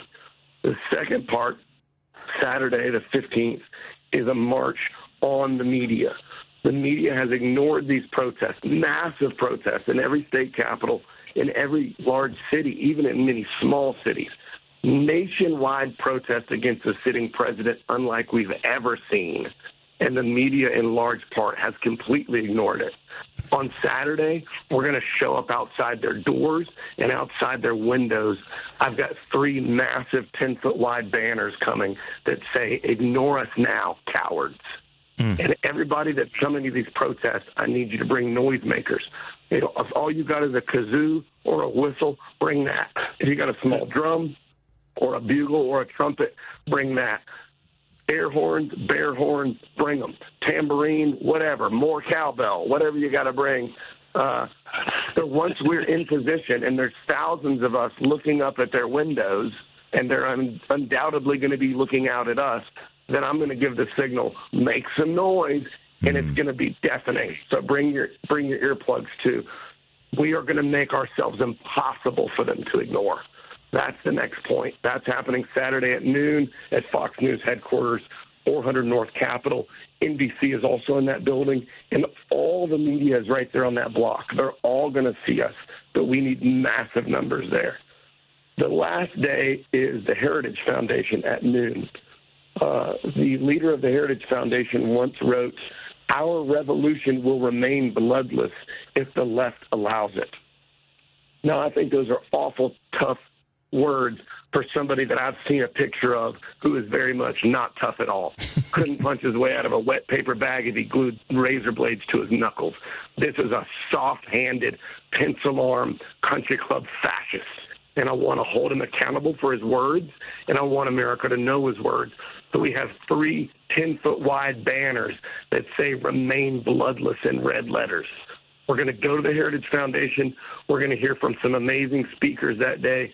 We're going to put that all over social media, and we're going to put this dude on blast. So every American goes and consumes his writings and understands that the revolution he's talking about is the overthrow of American democracy, the destruction of our government, our economy, our rights, and completely getting rid of the separation of church and state so they can push their youth group, nerd, incel theocracy onto us that nobody wants or asked for, so they can push their religion on us that they don't even follow. So those are the three ideas of this weekend. And the last thing I'll say, my fourth idea that I'm still working on is an active duty service member petition/oath that these people can sign that are active duty military that will not break the rules that they've agreed to. It will be nonpartisan. It will be benign. It will more or less be a reiteration of the oath they already took to our Constitution. But I want this circulated by veterans, not by a comedian. This needs to come from veterans or active duty. And the gist of it is these people saying, I will not use force against the American people. I will not go against the Constitution. My oath is to the Constitution and not to one man. I will not go against democracy. I will stand with our allies. If we can get tens of thousands of service members to sign something like that around the same time that our veterans are in the streets in D.C. standing up against fascism, it shifts the energy, it shifts the feeling, the narrative, the optics. And I just think if we can do these four things, we can turn the tide and we can start winning all day, every day. Man, Cliff, I made notes. I wrote it down because I want to be able to speak to that in the future, the near future, and down the road, because it's powerful. They're powerful words. And those of you who are listening and following anywhere in the country, you need to take heed, because what Cliff just said is spot on of what we need to do and to support. Friday, Veterans, Saturday, Media, Sunday, Heritage Foundation. And listen, man, I appreciate you being on the show with us today and the power of your voice and the work that you're doing. We're going to have you back on, and I'm going to speak to this again on Friday so that people know to be out and to be supportive of the descent on D.C. the 14th, 15th, and 16th. Cliff and Kurt, thanks for being with us this morning. We know we're running out of time. We kind of blew through our breaks, but that happens when we've got content that's important to our listeners. So first of all, Cliff, thanks for being with us. And second, Kurt, thanks for putting this all together. As always, this is what brothers do when we fight together for a common cause. Absolutely, not a problem. All right, guys. Love you, Cliff, man. Love you, Cliff. Thank you for being with us, Kurt and Cliff. And we will do this again in the near future. Maybe we'll do it sooner than we think, because you want to get some feedback from you on how things go this weekend, okay? DonaldLovesVladimir.com. I've got a mobile billboard truck rolling all over D.C. 8 hours a day. You can donate to keep it going. Gotcha. All right, guys. Thanks for being with us this morning. We appreciate you both, and I'll talk to you soon. Kurt, thanks to both of you. All right, man. So much. Hey, see you later. See you later, guys. Right. Bye-bye. Bye. Quick break. We'll come back. 773-763-9278. This is Choose Views, and we'll be right back. Progressive knows owning a home can be hard, but not always. Like when you're relaxing on your patio, enjoying a nice, quiet evening. So quiet. Except for the sound of the neighbor's party. Which you said you'd go to if you weren't busy. And your quiet night on the patio, that's not exactly busy, is it? Maybe you should just stay inside. At least Progressive's Home Quote Explorer lets you easily compare rates, so shopping for insurance is the easiest part of owning a home. Progressive Casualty Insurance Company affiliates and third-party insurers. Comparison rates not available in all states or situations. Prices vary based on how you buy. Excuse me, miss. Can I ask you a question? Sure. Can you recommend a bank that offers a full suite of commercial banking products along with excellent service? Yes, ABOC. What about a bank that has been in Chicago for more than 100 years and really understands the local business climate? ABOC. But I manage a labor union. Can you recommend a bank that really understands how labor unions operate and what banking products they need? Again, ABOC. ABOC first opened its doors in downtown Chicago in 1922 and understands the local business climate better than anyone. ABOC was founded by labor unions and still has union employees and shareholders today. So they really understand how unions tick and how their needs may be different. But whether you're with a labor union or another type of business, whether you're large or small or something in between, ABOC will always make you feel like you're their most important customer. Visit ABOC.com to learn more. Wow, thank you, random person on the street. I'm going to visit ABOC.com today. Member FDIC. You're listening to WCPT 820. Here's the latest Chicago weather update. From the Weatherology Weather Center, I'm meteorologist Jennifer Wojcicki. We'll see sunny skies here for today with a high into the mid-50s. Winds out of the northeast around 5 to 10 miles per hour. And then for tonight, mostly clear skies, a low near 37. By Thursday, sunshine, a high of 59 degrees. Friday, plenty of blue skies and sun, a high of 74. Saturday, we'll have a slight chance for rain showers, cloudy, high of 64. That's your latest Chicago weather update. Currently, it's 37. Alexa, play WCPT. WCPT from TuneIn. Welcome back to Choose Views with Richard Chew on WCPT 820, Chicago's progressive talk. Yes, yes, yes. The right, MAGA, Fox News, does not have a monopoly on patriotism. I'm so sick of the flag pins and all the BS fake support of veterans. Yes, that comes from none other than our own Natalie Ziemba, councilwoman up in McHenry County, and Woodstock specifically. Mark said it. Mark Uswaji said this. Organize, dig deeper, don't give up the fight. Cliff just said it. You're not alone. Don't be like them. Don't swing at every pitch. Own your issue. Leave the crazies alone. Be loud and take it to people. Take people to task. I don't need to try to say it any better than that. We've all been saying versions of that for a long, long time. And that may be, I don't want to get ahead of myself, but we may have to cut a spot on that one, Henry.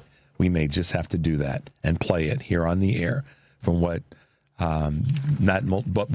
Mark said and certainly what Cliff said. The website, www.donaldlovesvladimir.com.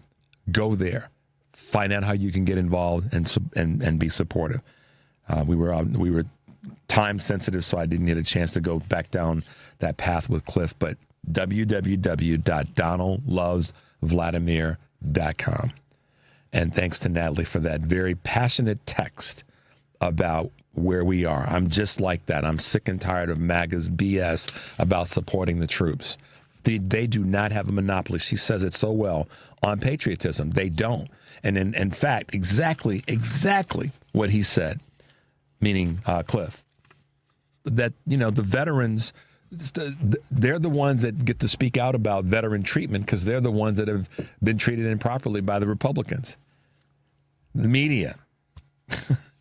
Yeah, that's another group. Just disgusting in how they've handled issues. It's a big part of the reason why we have Trump. And the Heritage Foundation and their connection to Project 2025. Listen, y'all, I know that there's people that we've had on as guests, and there's many thoughts that have said the Dems' messaging was off. And I've even said, I said it today, I've said it before, and I know I'll probably say it again. Consistent, singular message is what has to happen. So I'm willing to acknowledge that. But at the end of the day, the guy that's in the White House now is a Russian asset. And he got there by doing exactly what Cliff said. And that's that he sold the brand. People bought it. And many people fell for the okie doke. Now, all the other isms that cause people to lean into their racism, their sexism, their nationalism, their bias, their privilege, that's there. But it doesn't change the fact that we elected, and I say we because I'm a member of this, I'm a citizen of this country, we elected a Russian asset to the White House, fostered by all those other things. Fostered by those fears and all the things that Cliff listed. So what are we going to do about it? We are going to dig in and we're going to fight harder. We have to fight harder. Like I said, and what are you going to do? Kick a bald eagle in the gonads? No, we're going to punch a bully in the face, right square in the mouth. We're going to punch a bully in the mouth. Listen, you guys hear me say this all the time. Bring a sledgehammer. Forget bring a sledgehammer. Knock some stuff over. Our Democratic leaders have to do it, but we have to do it. What did he say about when you have a conversation with own your issue? That's what. I don't want to make this about what I've said before. You guys know what I've said before. But own your issue. Know what you're talking. Be prepared. That's one of the reasons that I do try to bring you guys to bring information to everyone. So you can go fight these punks. Put up your dukes. Put up your dukes. Fight. Doggone it. I almost said the other word. Fight. Please, y'all, fight. Punch them in the mouth. If you've got a family member, friend, business associate, I don't care, and they're going down this road of craziness about Trump this, Trump, oh, he's wonderful in the Republic, punch them in the mouth. Tell them they've lost their damn minds. Please, folks, do that. Please, y'all. Punch them squarely in the mouth with details and facts and information. And if they don't get it, punch them again. If they don't get it, then maybe it's time to walk away and go embrace somebody that's in that 69 plus million folks that didn't vote at all. We can walk and chew gum. We can do both. Punch a sucker in the mouth with one hand and embrace somebody else with the other hand. You win either way. So thanks to Cliff for bringing that heat this morning, passionately, intelligently laying it out of what we need to do. And also to Marcus Waji for what he said about organize, dig deeper, and don't give up the fight. That's what we have to do. We owe that to each other. We owe that, y'all. We owe that to our ancestors. We owe that to all of us. We definitely, we just do. Henry, now we got to, what should we do? No, let's take the quick break, come back, because I do want to make sure we get these two clips. So quick break, guys, 773-763-9278. We'll be right back.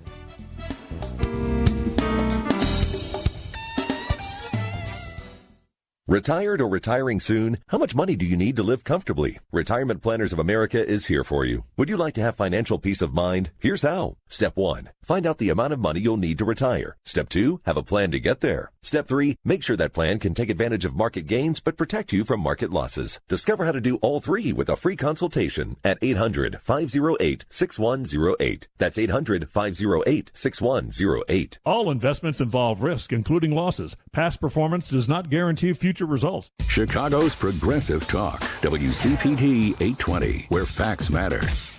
You're listening to Choose View with Richard Chew on WCPT 820, Chicago's Progressive Talk. Hey, Progressives, welcome back to Choose Views. I got a text, and this is what the text said. It's coming from 773.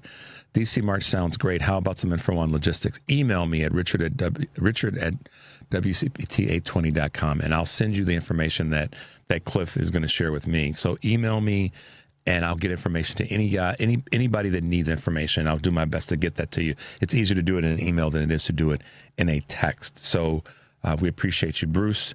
Also, thanks for your comments and your suggestions. Definitely appreciate you there. All right.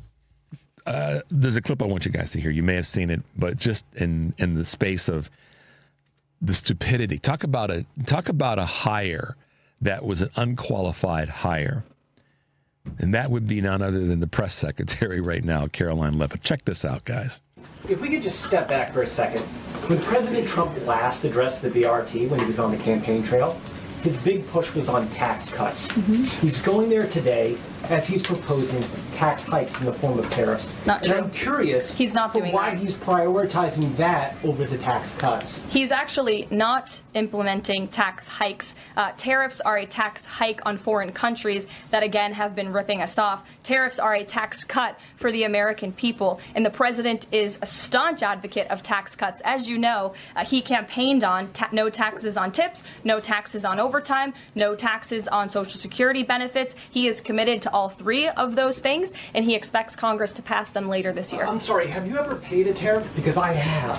They don't get charged on foreign companies. They get charged on the importers. And ultimately, when we have fair and balanced trade, which the American people have not seen in decades, as I said at the beginning, revenues will stay here, wages will go up, and our country will be made wealthy again. And I think it's insulting that you are trying to test my knowledge of economics and the decisions that this president has made. I'm now regret giving a question to the Associated Press.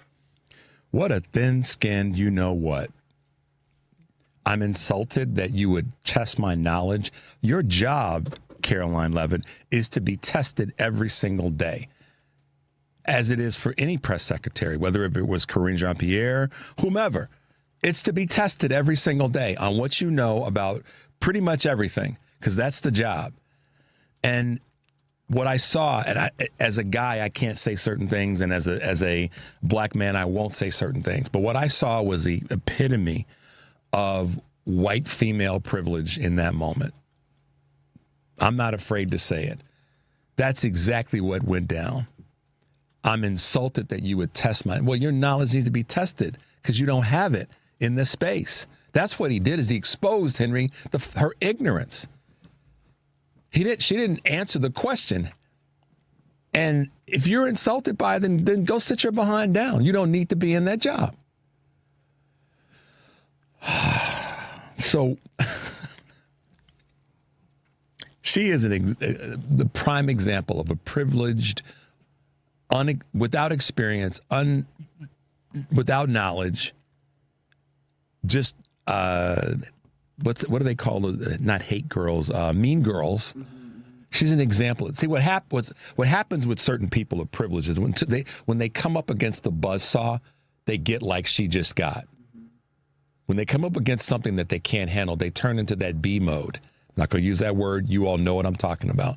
And women, you know what I'm talking about that are listening. When you are a stronger woman than the woman that you're up against and you put it to her like that, she turns into that type of person. Tell me I'm wrong. I've been around a few strong women in my life that know how to drop the hammer. Natalie's one of them. Karen's one of them. My wife is one of them. Her sisters are them. Strong, truly strong women. When Caroline Levitt comes up against a strong message or comment, she can't handle it. I'm insulted by, Lord have mercy. See, I can't say certain things, but I just almost slipped and said something. But I'm not going to say it because I respect you guys too much. All right. Should we take a call, Henry, or are we too tight on time? Okay. All right. We'll keep it moving. Listen, guys. Today's been an interesting show. We've had two great guests that have made it clear that fighting is our superpower. They can't handle being punched in the face. And that's a good example, and I thank Henry for having that clip ready for us. She got punched in the face. She got punched squarely in the mouth, Henry. Knocked some teeth out. I don't know. I'm insulted by it. That I gave the AP a question. Oh, Lord have mercy. I want to sick some strong women on her because there's some things that I want to say that my mother told me you don't say. You can't handle the job. He tested your intelligence and you failed. But that's what happens when you have an unqualified, privileged person in a job like that, irrespective of culture or community. She just is. She ain't qualified. Go sit down. Come to think of it, I can't think of any of the Republican voices at that podium in Trump's first term or so far this term that were qualified to do the job. Not one of them. That political cow, also known as, I can't even think of her name. She's the governor of Arkansas now. Help me out, Henry. I'm struggling here. I know somebody's going to send me a text and tell me. I can see her, but I can't. Why can't I think of her name? But she was a perfect example. None of the press secretaries that Trump had, male or female, were qualified in the position. They were just angry, mean, nasty, unqualified. And Caroline Levitt is a perfect example of that. Sarah Huckabee Sanders, thank you. She wasn't qualified. And to give you an example, guys, this is just to show you. I couldn't think of her name. It got stuck. But rather than tell you, I asked for help.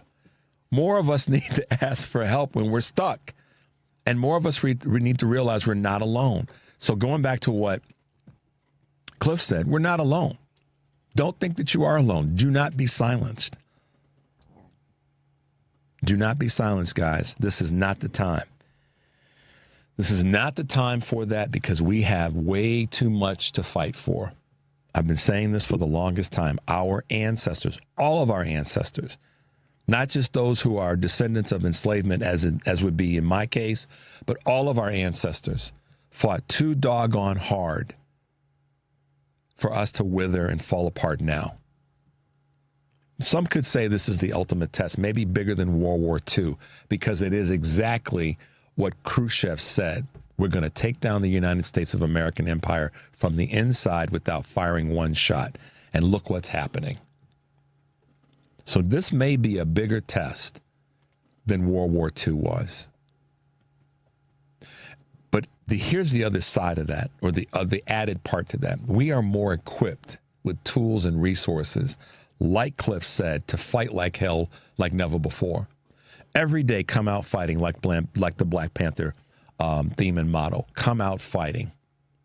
Punch a bully in the mouth every day. If they're talking trash and garbage, be ready. Be prepared to punch them in the mouth.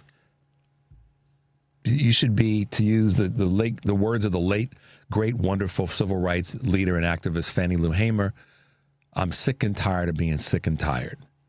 This is that moment where we have to be sick and tired of being sick and tired or being pushed into a corner by these crazy, carnage, chaos-driven folk. Got a clip for you as we wrap up the show today that I've been wanting to play for you for a couple of days because it's everlasting.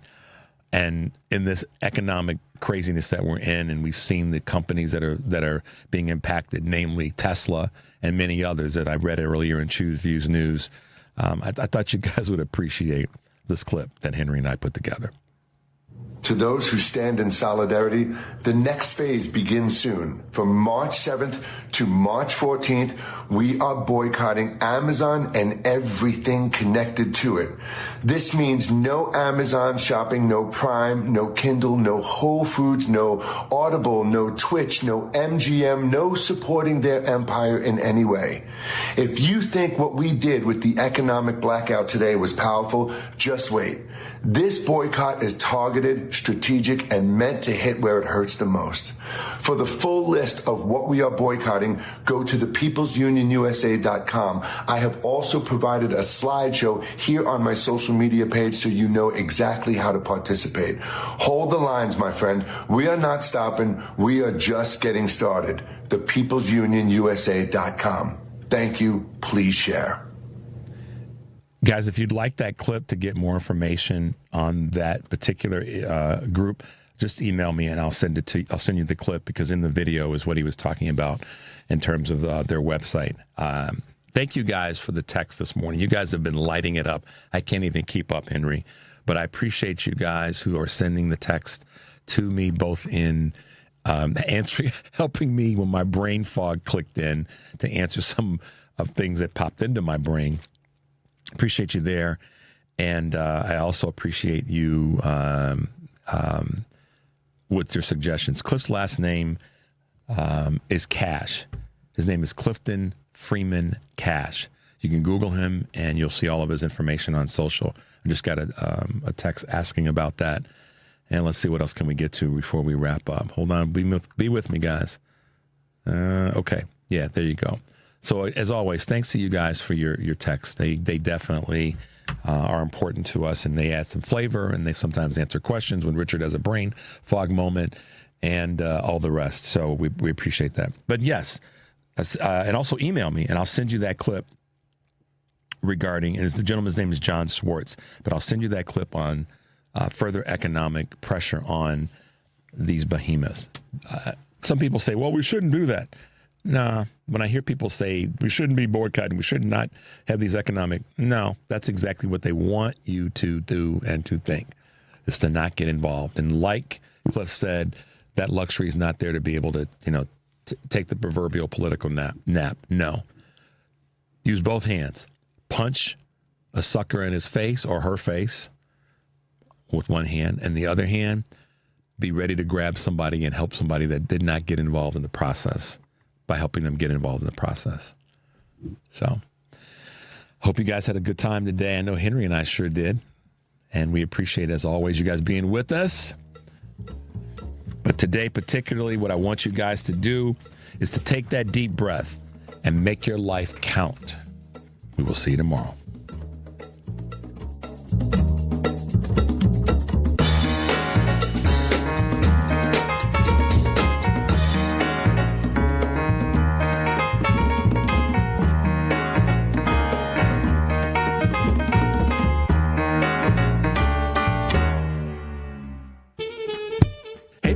This is Richard Chew, host of Chew's Views here on WCPT AM 820, 6 to 8 a.m. Monday through Friday.